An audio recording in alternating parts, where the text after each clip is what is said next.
మేడ్చల్ జిల్లా Boduppal municipal corporation Ambedkar ఆశయ సాధన సంఘం అధ్యక్షుడు నత్తి మైసయ్య ఆధ్వర్యంలో అంబేద్కర్ విగ్రహానికి 220వ ఆదివారం జ్ఞానమాల సమర్పించారు. ఈ సందర్భంగా ఆయన మాట్లాడుతూ 220 వారాలుగా అంబేద్కర్ విగ్రహానికి పూలమాలలు వేస్తూ స్మరిస్తున్నామని తెలిపారు.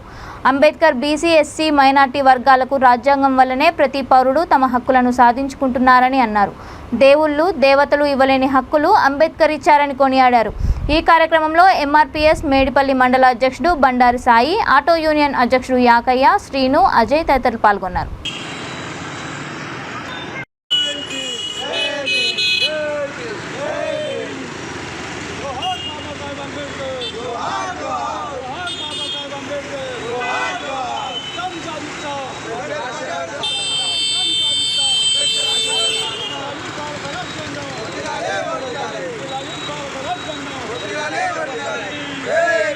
బోడుప్పల్ మున్సిపల్ కార్పొరేషన్లో బోడుప్పల్ అంబేద్కర్ స్టాచ్యూ వద్ద దాదాపు 220 వారాలుగా డాక్టర్ బాబాసాహెబ్ అంబేద్కర్ గారికి పూలమాలేసే కార్యక్రమం అంబేద్కర్ ఆశయ సాధన సంఘం వారు నిర్వహించడం జరుగుతుంది.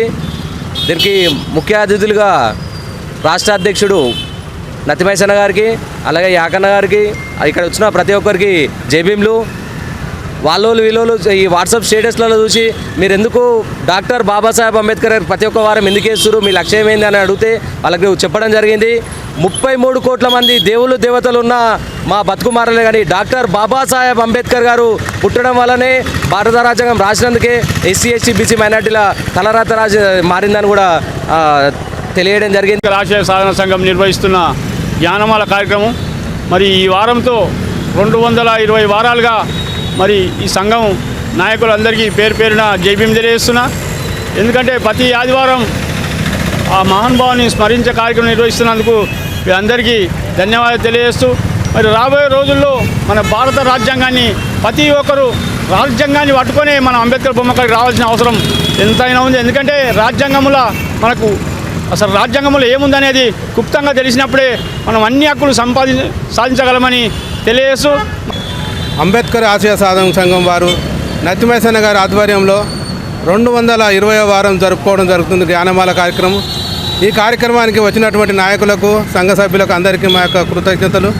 ఈ సమయంలో మేము చేయడం జరుగుతుంది. అదేవిధంగా ఈ కార్యక్రమాన్ని ఉద్దేశించి అదేవిధంగా రాష్ట్ర ముఖ్యమంత్రి కూడా సచివాలయాన్ని కూడా ఎంతో ఘనంగా అంబేద్కర్ పేరు పెట్టడం జరిగింది. అదేవిధంగా మా యొక్క డిమాండ్ల వల్లనే మహనీయుడు రాసిన డిమాండ్ల వల్లనే దళితుని ముఖ్యమంత్రి అని చేస్తే కూడా